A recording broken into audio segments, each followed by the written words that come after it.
the justice factor. Minister of Transport Dipuo Peters announced last week that the controversial e-tolling of Gauteng's highways will begin on December 3. Don't worry, says the SA National Roads Agency, Sanral. Your pocket won't be hit that hard. We will oppose this move, says the Democratic Alliance and others. Amidst this noise and fury, where is the truth? We debate this issue today with DA Gauteng Premier candidate Mmusi Maimane, Sanral Chief Executive Officer Nazir Alli, and Andrew Marsay, transport economist at Johnstaff Africa. After that discussion, we'll give you, as usual, our winner and loser of the week. But first, we look at the Gauteng e-tolls with our guests Mmusi Maimane, Nazir Alli, and Andrew Marsay.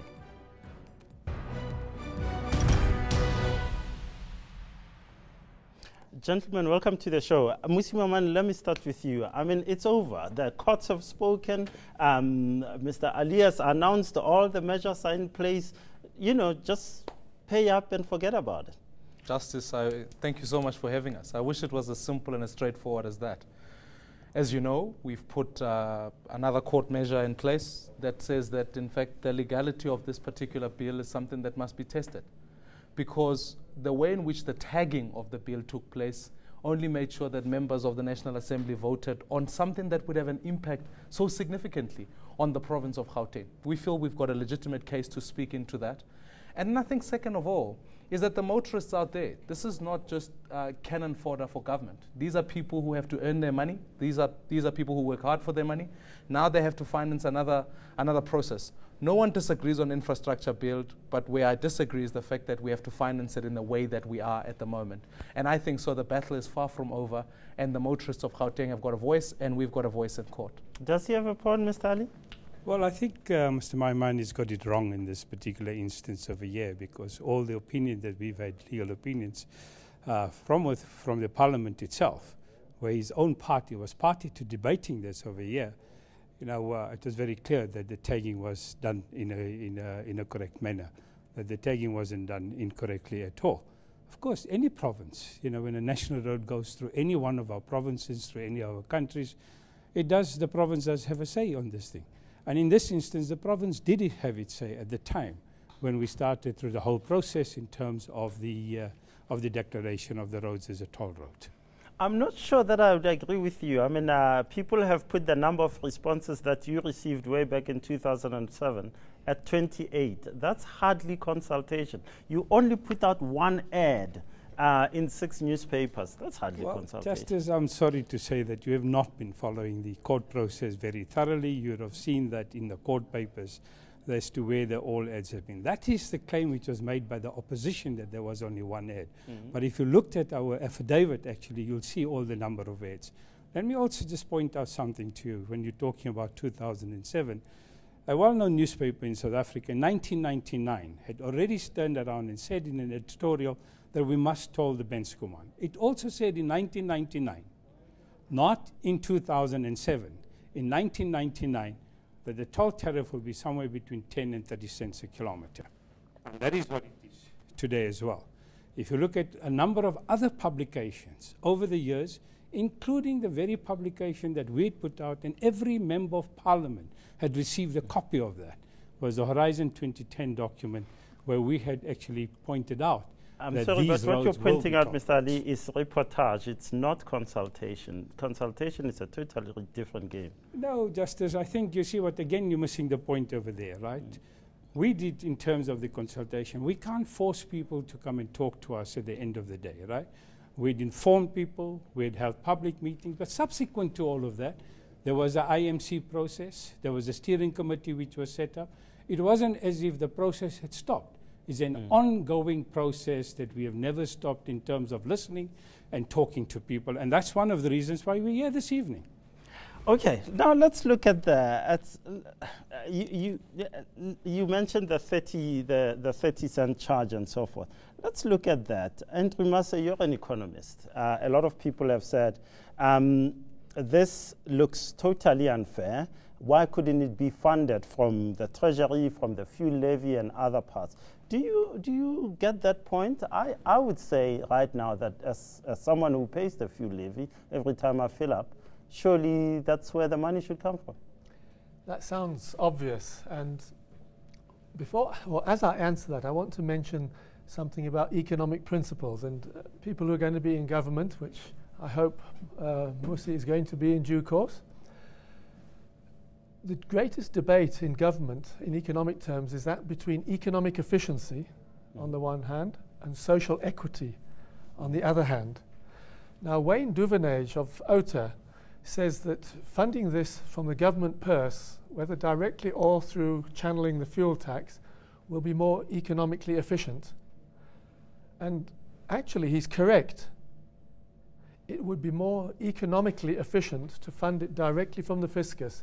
If you can make it work through the fuel tax, so be it, but it's quite difficult to do that. But if you can do that, it's more economically efficient. However, the reason that user pays principle was brought in right back in 1996 in the Transport White Paper, Moving South Africa, the reason is social equity. Paying at the point of use is designed to make for social equity.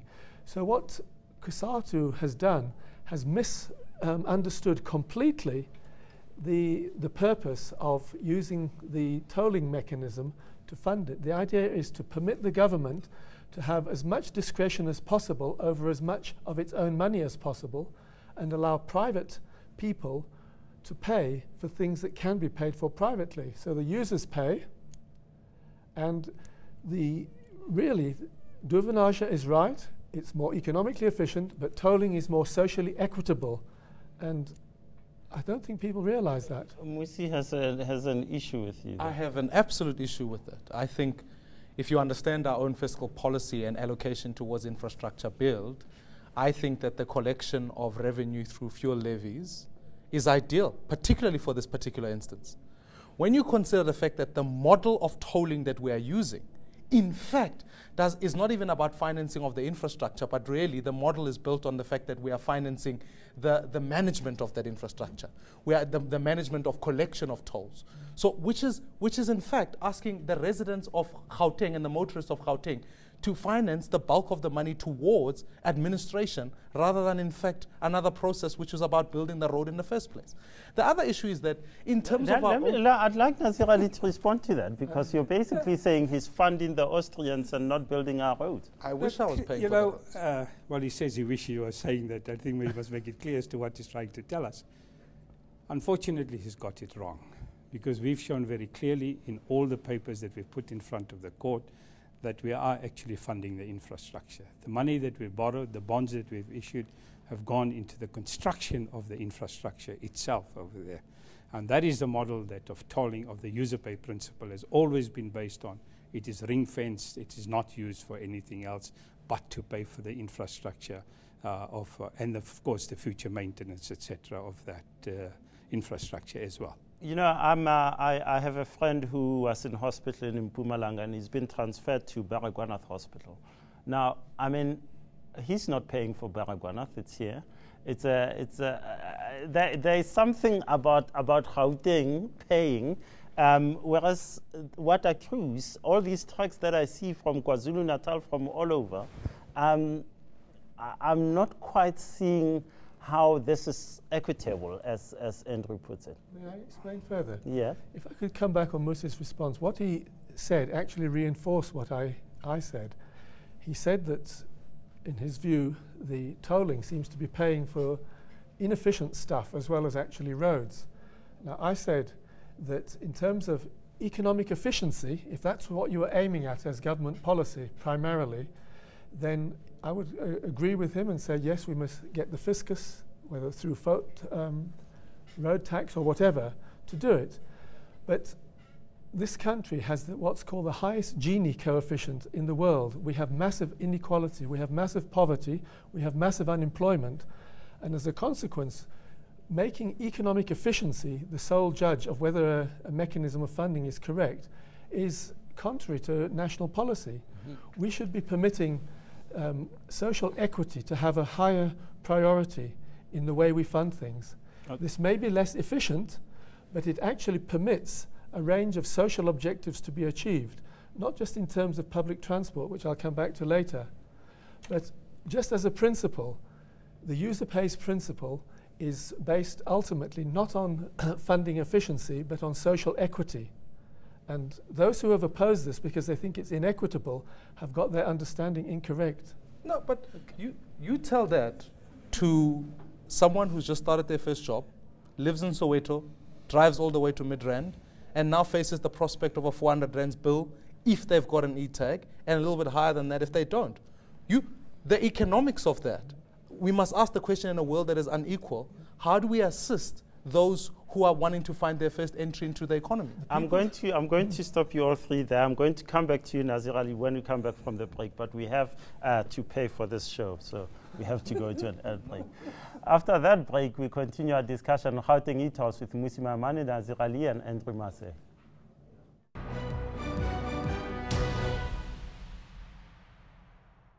News that moves. eNCA.com.